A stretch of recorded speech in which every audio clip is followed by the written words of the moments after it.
Hi అండి. నోటికి ఎంతో కమ్మగా రుచినిచ్చి ఆనపకాయ పాలు పోసుకొని కూర ఎలా చేసుకోవాలో చూద్దామండి.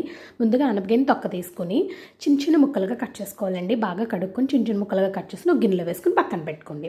ఇప్పుడు ఏంటంటే స్టవ్ వెలిగించి ప్యాన్ పెట్టుకుని ఆయిల్ వేసుకుని ఆవాలు, మినపప్పు, జీలకర్ర పోపులు వేసుకోవాలండి. పోపులు వేసుకున్నాక పచ్చిమిర్చి, కరివేపాకు వేసుకుని బాగా ఫ్రై చేసుకున్నాక ఆ పోపులన్నీ ఎగిపోయాక ఈ ఆనపకాయ ముక్కలు వేసుకుని బాగా ఫ్రై చేసుకున్నాక ఒక 2 నిమిషాలు మగ్గాక దాంట్లో కొద్దిగా ఉప్పు, పసుపు వేసుకుని బాగా మగ్గనివ్వాలండి. దాని మీద మూత పెట్టుకోవాలండి.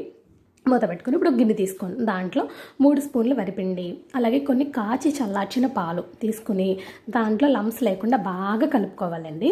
అలాగే ఇప్పుడు మూత తీసుకుని ఆనపకాయ మగ్గాక మనము ఈ పిండి పాలు ఉన్నాయి కదండి, ఇవన్నీ దాంట్లో వేసుకుని బాగా కలుపుకోవాలండి. కొద్దిగా గట్టిగా అయితే కొంచెం వాటర్ వేసుకోండి, పర్వాలేదు. బాగా మనం తినే గ్రేవీనెస్ చూసుకుని అప్పుడు ఒకసారి సాల్ట్ కూడా చూసుకోండి. ఇదైతే కమ్మగానే ఉంటుందండి, మసాలా కానీ ఏమి ఉండదు కాబట్టి చాలా కమ్మగా నోటికి అలా వెళ్ళిపోతుంది. చాలా బాగుంటుంది. ఒకసారి ట్రై చేయండి. Bye bye.